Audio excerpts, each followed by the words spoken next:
O país entrou numa fase em que os governos locais começam a confiar mais neles do que o governo central. E normalmente isso acontece quando o governo central perde a capacidade de entender a realidade do seu povo. E neste momento, Nampula é o exemplo mais claro disso. E, para não parecer que eu estou a falar disso de forma política, nós já vimos isso há algum tempo com o Mahamudu Amurani. E sejamos honestos, muita gente só começou a perceber o que era a gestão municipal séria naquela altura. E isso criou uma coisa perigosa na política moçambicana, que é a comparação. Porque quando uma cidade melhora, automaticamente a população começa a perguntar: então afinal dava para fazer? E sabemos muito bem que o Amurani incomodou muita gente. A mesma coisa podemos falar da cidade da Beira, porque os beirenses habituaram-se a um município que reage. Isso muda a mentalidade. Agora, o mais curioso é isto: a lógica de governação prática e virada para a realidade local está a reaparecer em Nampula, mas dentro do próprio partido no poder. Esse é o detalhe que muda tudo.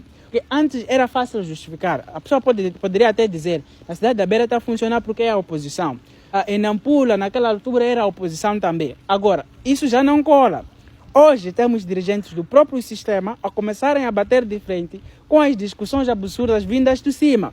E o caso dos mototáxis foi exemplo perfeito disso. Foi o gênio que sentou numa cadeira e achou que fazia sentido limitar o mototáxi num país que quase não tem transporte público funcional.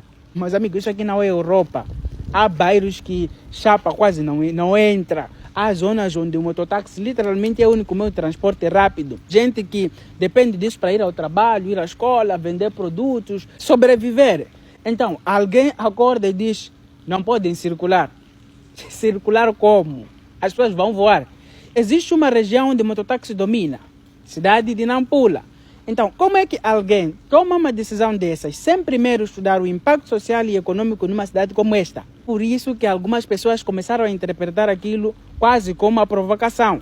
Não estou a dizer que houve uma conspiração oficial, mas politicamente a percepção popular começou a caminhar nessa direção. E na política, percepção pesa muito, principalmente depois das eleições e das manifestações, porque aquelas manifestações mudaram completamente a relação entre a população e os governos, senão o governo e o poder. Antes havia muito medo, hoje na verdade o que a gente sente é desgastes. As pessoas já não acreditam qualquer coisa que você vai falar, achar que as pessoas vão dizer viva. E quando a confiança quebra, acontece algo muito perigoso num Estado centralizado. As regiões começam a criar autonomia prática. E não estou a falar da autonomia, aquela oficial do papel, mas estamos a falar da autonomia comportamental. Porque cada cidade começa a resolver seus problemas da sua maneira. E foi exatamente isso que vimos quando os dirigentes locais praticamente disseram: essa realidade vocês podem discutir lá. Aqui nós conhecemos o terreno. Isso foi uma chapada política silenciosa, porque mostrou uma coisa muito séria. O governo central já não consegue impor certas decisões da mesma forma que fazia antes. É que é onde entra a teoria dos jogos. Quando uma decisão central cria um custo social enorme numa região específica, os líderes locais têm duas opções. A primeira, obedecer cegamente e perder o apoio popular. A segunda, adaptar a realidade local para manter a estabilidade social. E quando vários dirigentes começam a escolher a segunda opção, significa que o sistema entrou noutra fase em que cada ator político começa a jogar para sobreviver localmente. E é exatamente isso que estamos a assistir no país. E há outra coisa que pouca gente percebeu ainda. O verdadeiro conflito que está a nascer no país já não é apenas entre partidos, é entre modelos de governação. De um lado temos o modelo antigo, onde tínhamos o modelo centralizado. Tudo, assuntos do país eram discutidos lá em cima, depois recaíam para baixo. E do outro lado começa a surgir um modelo mais local. Resolver primeiro o problema real da população e depois discutir a política. E vou dizer uma coisa que pode incomodar algumas pessoas. Maputo muitas vezes discute Moçambique como se Moçambique fosse Maputo. E é esse um dos maiores erros estratégicos do nosso país. Porque a realidade de quem vive em Nampula, em Cabo Delgado, na Zambésia, no Tete, é completamente diferente. A economia informal funciona diferente, a mobilidade funciona diferente, o custo de vida funciona diferente, até a realização social com o Estado funciona de forma diferente. Então, quando alguém cria políticas sem entender isso, acontece o que estamos a ver agora. Resistências silenciosas. E resistência silenciosa é mais perigoso do que as manifestações. Porque, pelo menos nas manifestações, a gente consegue ver, consegue controlar e consegue negociar. Agora, quando dirigentes locais começam a adaptar decisões informalmente para evitar revolta social, significa que o sistema já começou a entrar numa outra fase. E isso já aconteceu em vários outros países. Por exemplo, no Brasil, durante certas crises econômicas, vários estados começaram a ignorar as orientações federais para proteger a economia local. Na Nigéria também já aconteceu uma coisa do gênero. Houve uma subida de combustível e a economia informal começou a atuar do seu jeito.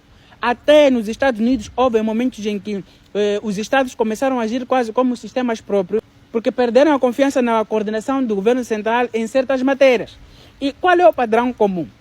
O governo central perde velocidade de respostas. As regiões começam a improvisar, a população passa a confiar mais na autoridade local. É exatamente isso que está a nascer aqui. E atenção numa coisa muito séria aqui.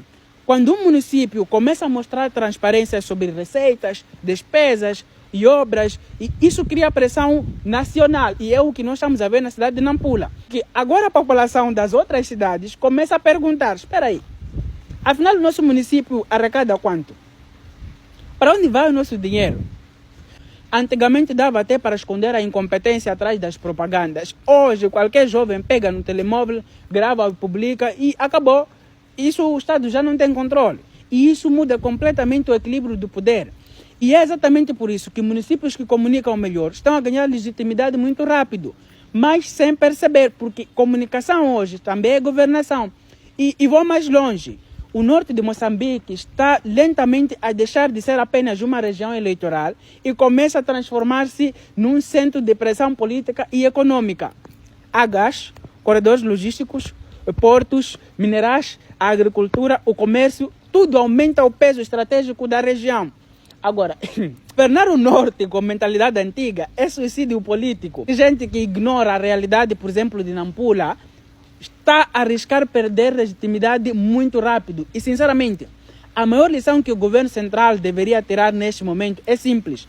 As pessoas já não querem discursos de autoridade, querem competência. Esquece isso. Começa exatamente os fenômenos que nós estamos a ver agora. Tudo andar de um lado para outro. Aprova essa lei, amanhã volta, porque não sei o que. Está mal isso.